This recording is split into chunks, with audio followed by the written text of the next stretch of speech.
महाराष्ट्र में लव जिहादियों के पक्के इलाज का पूरा बंदोबस्त कर लिया गया है।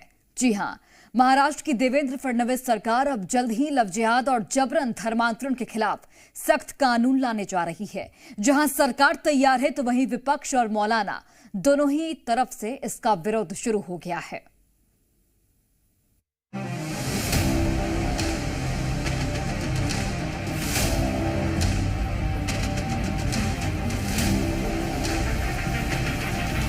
सरकारों का काम होता है कि जब ऐसी बातें आती है तो कानून बनाना। एक तरफ बढ़ता लव जिहाद है तो दूसरी तरफ इसे रोकने का देवा भाव का प्लान तैयार है। अब महाराष्ट्र में लव जिहाद किया तो खैर नहीं, इसकी पूरी तैयारी फडणवीस सरकार ने कर ली है और इसीलिए महाराष्ट्र सरकार ने फैसला लिया है कि लव जिहाद और जबरन धर्मांतरण को रोकने के लिए महाराष्ट्र में कानून बनाया जाएगा।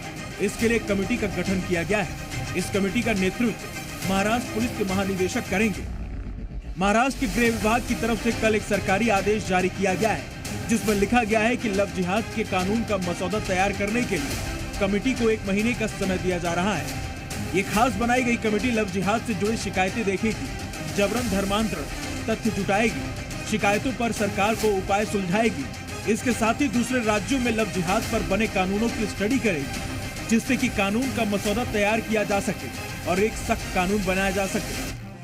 पिछले साल अक्टूबर में देवेंद्र फडणवीस ने दावा किया था कि उन्हें लव जिहाद के 1 लाख से ज्यादा शिकायतें मिली हैं। उसी वजह से ये आशंका जताई जा रही थी कि प्रदेश सरकार इसके खिलाफ सख्त कानून बनाने की तैयारी में है। इसके बाद इसी महीने नीतीश राणे ने भी बयान देकर बता दिया था कि महाराष्ट्र सरकार देश का सबसे कड़ा लव जिहाद कानून बनाने जा रही है। आपल्या राज्य सरकारच्या माध्यमातून आपल्या राज्यामध्ये देशातला सर्वात कडक धर्मांतर विरोधी कायदा आम्ही तुम्हाला आणून दाखवू आणि आमच्या सगळ्या हिंदू बहिणींना सुरक्षित करून दाखवू। नाही वळवळ करायला देणार या हिरव्या सापांना।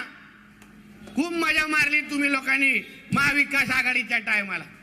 सगळे अब्बा होते तुमचे सगळे सरकारमध्ये तेव्हा सगळे नाटक होते, पाकिस्तान जिंदाबाद बोले होते तेव्हा महाविकास आघाडीच्या टायमा। आता नाही, आता मस्ती करायची नाही। इसे लेकर अब राजनीति भी तेज हो गई है। विपक्ष सरकार की मंशा पर सवाल खड़ा कर रहा है।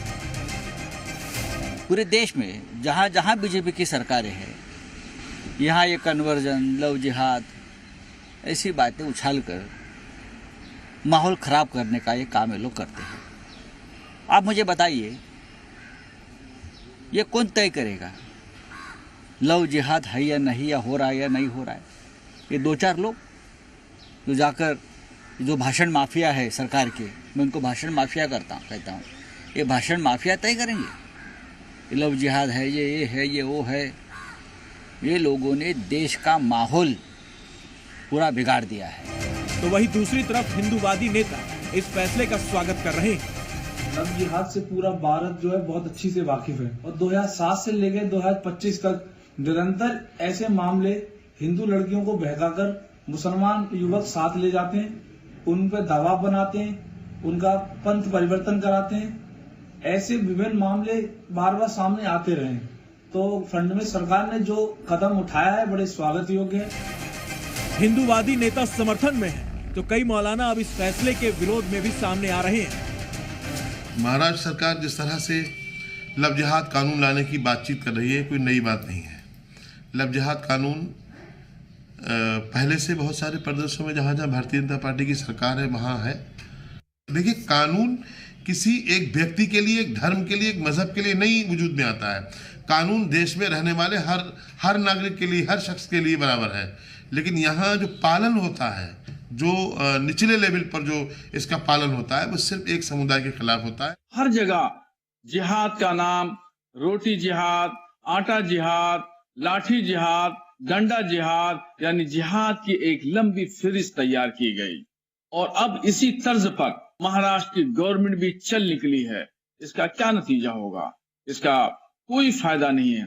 ये समाज के लिए नुकसानदेह है, स्टेट के लिए भी नुकसानदेह है। इससे समाज का कोई भला होने वाला नहीं है। महाराष्ट्र में अगर ये कानून बनता है तो लव जिहाद के खिलाफ कानून बनाने वाले देश का 10वां राज्य बन जाएगा।